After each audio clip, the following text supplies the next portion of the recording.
going on, guys? Hey, Mike, how you doing? Great. How you doing? Fantastic.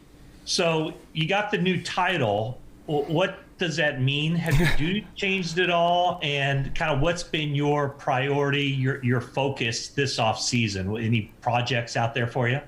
Well, what it means, I would say, is it's an honor and privilege, really, just to be the San Francisco 49ers offensive coordinator, in particular, the offensive coordinator for Kyle Shanahan. What does that mean in terms of my day-to-day job responsibilities? It's funny because I get that question a lot, and I understand why. But it's really not that different. It's kind of a natural evolution. I've been with Kyle Shanahan. This is probably my 14th year, and in that, I started out as a receiver. I was in the quarterback room in Houston with him. I've been in every single position group. So I've been being a receiver coach in Washington and Cleveland, working with him in Atlanta. I've been very connected to the pass game. So it's really business as usual. It's a very collaborative situation that Kyle Shanahan really creates on his coaching staff, and in that process, you have a voice, and you're part of all different phases. So now, maybe I lead some collaboration among the coaching staff a little bit more, but it's really not that different, to be honest. Just one of those natural progressions that we are used to year in, year out with Coach Shanahan. Mike, I have a question for you about DeMeco. Given that you've been around him for a while, I think you were around him when he was a player with Houston too. One thing Kyle Shanahan says is he's been successful at sort of everything he's done. Do you have any examples of things that he did maybe as a player that made you think he would be a good coordinator, and how do you think he's handling his adjustment to his promotion? Well, it's funny you say that. My first year with Kyle Shanahan in 2006 with the Houston Texans, I was getting used to really the whole coaching profession in general and working with Kyle. Well, the Houston Texans drafted DeMeco in the first round, or in the second round, and from the jump, here's a rookie linebacker that's playing the Mike linebacker position and calling the entire defense. So every stage, there's no more honest answer than that. He's at every stage, the various teams that he played on, he was an example of. He was an extension of the coaching staff from the jump, which was super impressive. Became Rookie of the Year, I believe. And so from that standpoint, yeah, he is built for this juncture. I think he has an unbelievable rapport with the players, and really is. Through his whole process, we saw him his first year as a position coach and just continue to grow and grow. So I know the whole team is excited to have him as the coordinator for the defense. Mike, congratulations. You mentioned your background with receiving groups and being a receivers coach. Some lesser known, at least to us, receivers got a lot of work this spring because of the injuries. Who among them jumped out to you? Did anybody take strides in your estimation heading into training camp? That's a great question. You try not to get ahead of yourself when in OTAs, because it is the spring. You're really just getting a sense of the group as a whole, and that's, I think, where the coaching staff and the personnel department were the most excited, because there's a lot of guys that are NFL football players that are stepping on that field. So from that regard, it was just really exciting to see some of the people we hadn't seen in a while go out there and perform. The competition is heavy, and you'd be a fool to try to predict who our final roster will be with or without injuries. But it was very exciting to see that group go out there and really go for it, and really get a sense of what it's going to take to make this team, because they're all viewing each other for the first time themselves as well. So that was the most exciting part. There's highs and lows with everyone, but really looking forward to training camp to see what these guys do in preparation for that and how they perform moving forward. Hey, Mike, as the guy who has designed and worked with the run game so much over the last few years, when you add a quarterback like Trey Lance, who maybe gives you an element that you haven't had, I know he's not your starter yet, but are there different things that you are plotting out in your mind in ways that you could use him, even if he's not starting right away?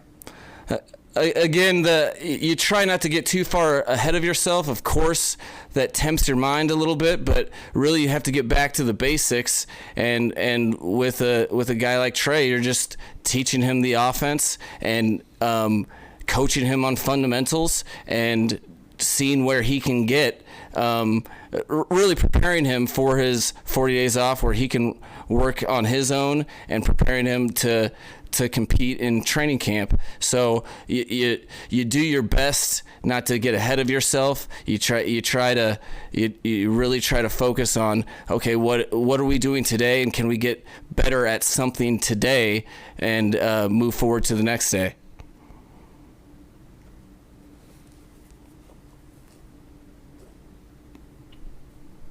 Hey, Mike, I asked this because I just don't know. Well, I guess because I don't know the answer. That's a good reason to ask a question. Great. So I know, Shanahan is known as, an elite, world-class play caller. So I'm just wondering, during game days, is he open to like, hey, Kyle, we should run this. Hey, think about this, Kyle. Or is it just like, that's his job, do not bother him? And, regardless of that, would you have any more freedom with your new title to say, hey, Kyle, think about this? No, I'm really glad you asked that question, because one of the things that I think Kyle isn't totally known for and should be is he is about as collaborative of a coach as you can possibly have. He does not he is not thinking of, hey, I want to do X, Y, or Z without it being the best thing. And so he hires people that he trusts, that he values their opinion. And on game day, he has an unbelievable ability to do two things at once, to have a narrative in his head, but then also accept whatever input from the coaching staff. That's something that, being with him for 14 years, it's a tremendous advantage for me, because I can feel as a play caller where he knows exactly where he's going. And then other times where he's torn between two things, you're able to, in a lull, shoot some ideas from the hip that you believe in, and he understands that he's ultimately accountable for whatever play call comes out of his mouth. So he doesn't sit there and say, okay, oh, you told me this play would work, and it doesn't work. He understands that he is accountable for it all, so he embraces that. He really engenders an atmosphere where guys feel like they want to put in the work and have an idea of different ways that they can help him call the game.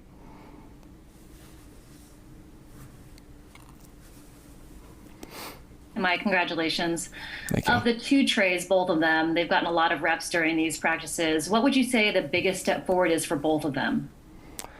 The biggest step that they had during this camp, it's really just, in football, you have an entire language that you have to learn when you go to a new team. And so it's really like a foreign language to them. So being able to step in a huddle, hear the verbiage, and go execute their assignment, that's the biggest step forward that they took, was just literally being out there and being able to operate. And once they do that, then there's a million things that you can coach them up on, which is the value of OTAs, is that we can get them an idea of what they need to be focusing on moving forward, so that when we build in training camp and throughout the season, that they can perform at their best. And by kind of going off both of those aspects, including the collaborative coaching, what we could see on the field was Trey Lance would learn a lot from Rich. He seemed very receptive to the on-field coaching. Can you kind of take us, like, once you're in the meeting rooms, do you have one-on-ones with him? Does Kyle have one-on-ones with him? Does Jimmy Garoppolo? How does that kind of play out? Well, the entire coaching staff is utilized on a day-to-day basis. His position coach is very hands-on. You also have Kyle Shanahan, who's very hands-on. And our pass game specialist, Bobby Sloak, is very hands-on. That's one of the importances. That's why it's so important to have some rapport and be on the same page as an offensive coaching staff, is so that multiple people can speak to one player and not get the wires crossed. So it's a diligent process that everyone's all in on, and we try to leave no stone unturned.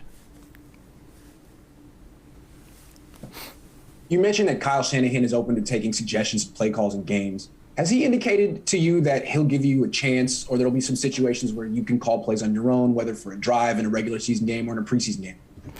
I think one of the best aspects that the San Francisco 49ers have going is we have one of the best play callers to have done it. He's done it for multiple teams for years. And it's a real gift of his. So I don't think that does the 49ers good to try to work me in selfishly as the play caller. We're very comfortable in our working relationship, and he relies on my opinion, but he also makes it very clear his expectation is that my opinion's informed and that it adds value to him, and that's really all that we're focused on here and moving forward. And Mike, knowing how detailed Kyle is with his quarterbacks and just the minute stuff that he's obsessed with getting right, what do you sense his level of excitement is, having sort of a ball of clay in Trey Lance and being able to mold him into the quarterback that he wants? I think Kyle gets excited to coach players because he's the foremost expert on doing so, and it's all about the relationship with the human beings, and I think we're all very excited and fired up about where Trey is as in terms of being coachable, wanting to be coached, his expectation for himself, and whether it's a quarterback, a center, or a running back, all you can ask for as a coach is that someone is embracing the process, and I think that fires him up more than anything. Mike, what was your role in the pre-draft process of evaluating Trey, and how, now that you have him in the building and you've had him in the building for a while, how does what you saw and what you learned about him pre-draft kind of match up to the player, the person you see on a daily basis now? Well, right now we're dealing with multiple Treys, so Trey thrower, Trey Lance. As far as the pre-draft process, it's been the same for many years, where Kyle, he's collaborative in everything he does because he wants to do the best thing. First and foremost, it's the only thing. So you go and study as much as you can, have your opinions, and you more often than not, we're in complete synergy because the collection of his coaches he has extensive relationships with. So in terms of that, there's not many egos in our building. There's a chain of command, and within that chain of command, it's understood that everyone is here to support each other, because collectively we're all judged at the end of seasons, games, quarters, whatever it is, on our final product. So and having Trey in-house, it's been exciting because he is who he thought he was in terms of the diligent worker. The guy is very smart, and he wants to do well, but he takes coaching. You know, that's something that's undervalued in this day and age. I think that people don't really give its true gravity to, hey, a guy is willing to hear constructive criticism and take that and move forward instead of getting their feelings hurt, because we're not in the business of feelings. We're in the business of end results. So, you know, whether I think all of our players and the culture that is kind of instilled here, they kind of understand that we are here to coach you for the betterment of all of our existences.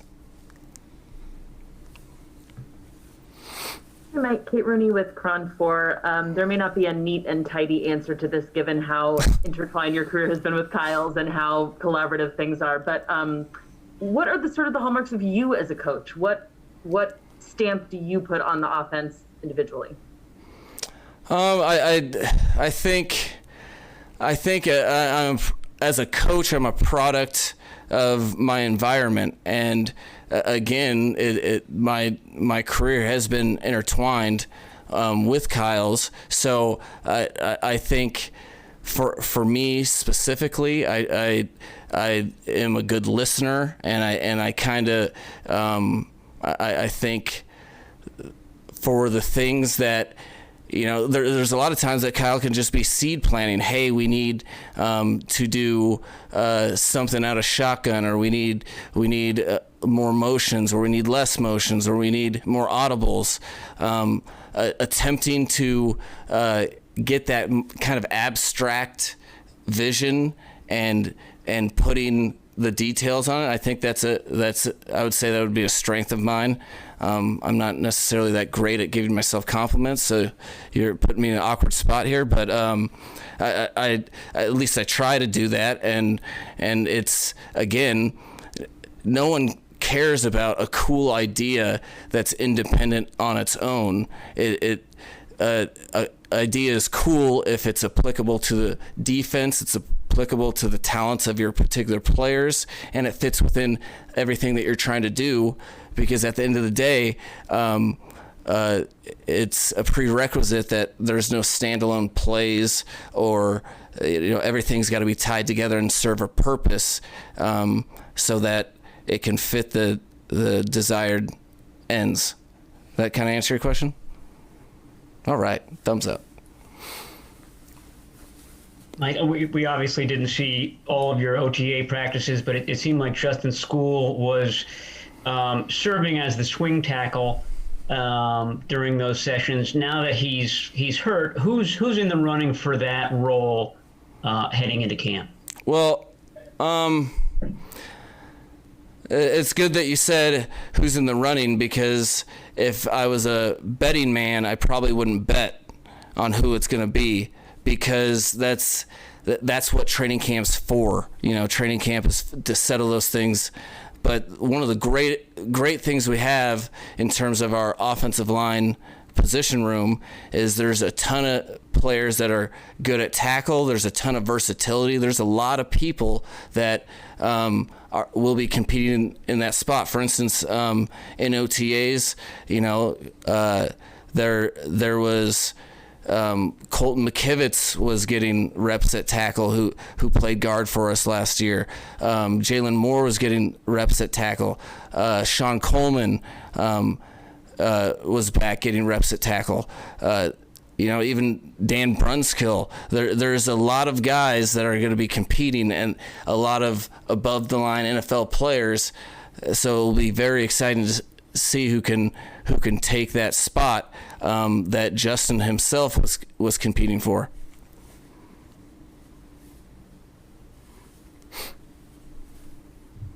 Mike, we saw a little bit of Mohamed Sanu, and he looked really, really good. And I don't know if that was just that one day, but Kyle praised him as well. Things kind of went awry for him the last couple of years with injuries. Do you sense that he's a lot healthier now, and do you see him looking a lot better than he had recently? That's a great observation. Mohamed Sanu is a player that we have history with, not just last year briefly, but in Atlanta for 2016.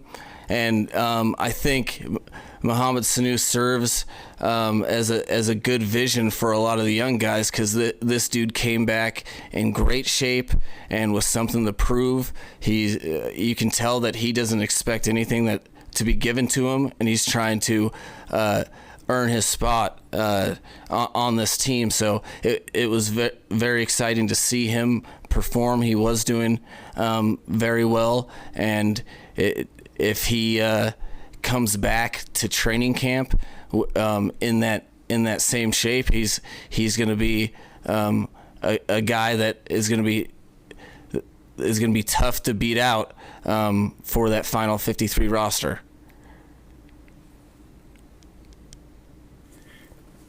Two more, please. Mike, I assume you're now out earning some of your Yale classmates. But when you were early on in your coaching career, like kind of a scrub with the Texans or hanging with the Sacramento Mountain Lions, did you get people like saying, dude, what are you doing with your Yale degree? Well, yeah, I hope no one ever thought I was a scrub, but I get no.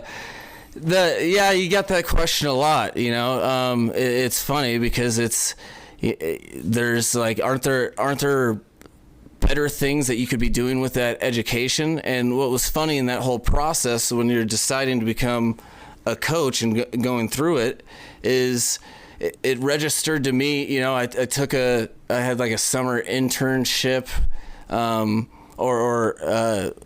in business. There's some eye baking stuff that I investigated, and I realized for me to ultimately be satisfied in my career, I had to be passionate about it.